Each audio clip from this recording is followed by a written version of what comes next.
मराठा आरक्षणाला शरद पवारांचाच विरोध होता या फडणवीसांच्या दाव्यावरून प्रकाश आंबेडकर यांनी फडणवीसांना एक सवाल केलाय।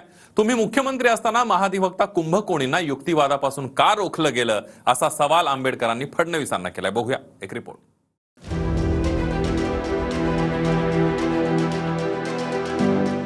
मराठा आरक्षणाला शरद पवारांचाच सर्वाधिक विरोध होता या फडणवीसांच्या दाव्यावरून विरोधक आक्रमक झाले। दिलेला शब्द पाळता येत नसल्यानं शरद पवारांकडे बोट दाखवायचं काम फडणवीस करत असल्याचा आरोप जितेंद्र आव्हाडांनी केला।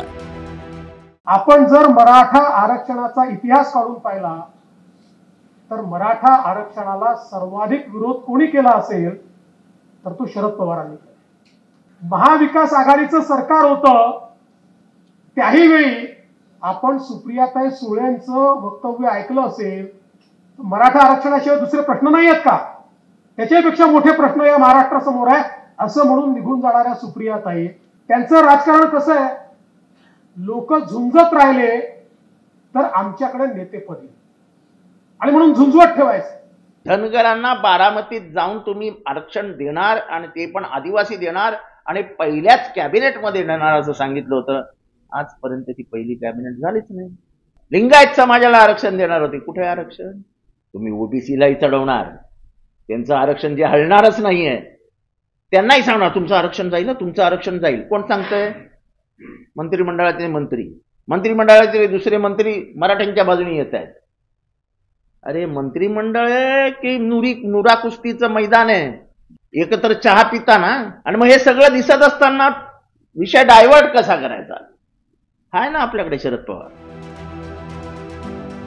फडणवीसांनी शरद पवारांवर केलेल्या आरोपांवर प्रकाश आंबेडकरांनीही फडणवीसांना सवाल केला। ज्या कुंभकोणींनी महाधिवक्ते म्हणून हायकोर्टात मराठा आरक्षण टिकवलं होतं त्यांना सुप्रीम कोर्टात बाजू न लढवण्याचे आदेश फडणवीसांनी का दिले याचं स्पष्टीकरण प्रकाश आंबेडकर यांनी मागितलंय।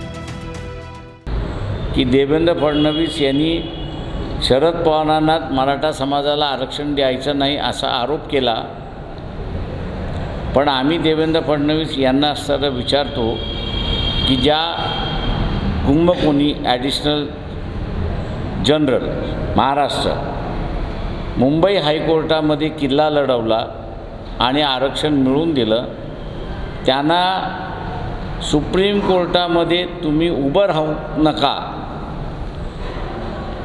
असा जो आदेश दिला, तो आदेश का दिला याचा असणारा खुलासा जो आहे तो देवेंद्र फडणवीस यांनी करावा अशी आम्ही त्यांना विनंती करतो। परवा सभागृहात नाना पटोलेंनी हाच मुद्दा उपस्थित केला होता, ज्यावर भाजपकडून हरिभाऊ बागडेंनी दिलेलं उत्तर चर्चेत राहिलं। मला आठवतं अध्यक्ष महाराज, आमचे मित्र फडणवीस साहेब जेव्हा राज्याचे मुख्यमंत्री होते त्यावेळेस आणि त्याच्यानंतर आपल्या इथले ॲडव्होकेट जनरल जे होते कुंभकोणी, या कुंभकोणींनी सांगितलं की मला फडणवीस साहेबांनी सांगितलं की तुम्ही मराठ्यांची बाजूच मांडू नका। त्यांनी टीव्ही चॅनलला इंटरव्ह्यू दिला अध्यक्ष महाराज। काय खरं आहे काय खोटं आहे मला माहिती नाही। हो, मराठा समाजाच्या काही प्रतिनिधींनी मुख्यमंत्र्याला सांगितलं की मराठी भाषा बोलणारा मराठी वकील द्या, हे सांगितलं तर म्हणून थोराताला दिलं, त्यानं बाजू मांडू नका असं सांगितलं नाही। ही चुकीची बाब आहे, चुकीची बाब रेकॉर्डर येऊ नये। कुंभकोणी हे सोलापूरचे आहेत, जातीने ब्राह्मण आहेत, ते छोट्या सिव्हिल कोर्टामध्ये प्रॅक्टिस करत होते, नंतर ते मुंबईला आले, मुंबईच्या हायकोर्टचे जज झाले, त्याच्यानंतर ते आपले एजी झाले। साहेब माहिती आहे। आणि त्यानंतर पुन्हा सदावर्तेंमागे कोण आहे या साऱ्या महाराष्ट्राला माहीत असल्याचा आरोप करत नाना पटोले यांनी नाव न घेता फडणवीसांवर टीका केली आहे। मात्र सदावर्तेंशी आपला काहीही संबंध नसल्याची प्रतिक्रिया याआधीच फडणवीसांनी दिली आहे। माननीय श्रद्धेय देवेंद्रजी फडणवीस, जे काही वकील आहेत राज्यामध्ये त्यांची नाव मी घेणार नाही या ठिकाणी, ते श्रद्धेय आपल्या नेत्यांना म्हणतात, ते मराठा आरक्षणाच्या विरोधात कोण गेले होते कोर्टामध्ये, काय झालं होतं ते आपल्याला सगळ्यालाच महाराष्ट्राला माहिती आहे। त्यामुळे मी त्या श्रद्धेय वकिलांचंही नाव घेणार नाही, नवरा बायकोंचं या ठिकाणी।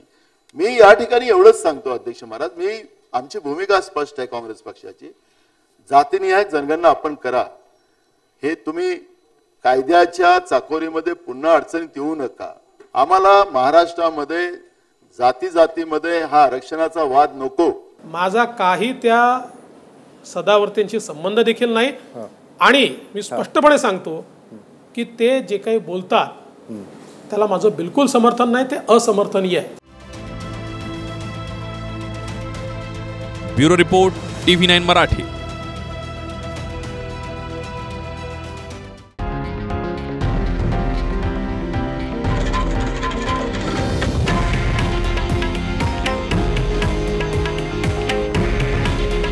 हे आहे देशातील नंबर 1 न्यूज नेटवर्क आणि आपण पाहत आहात TV9 मराठी.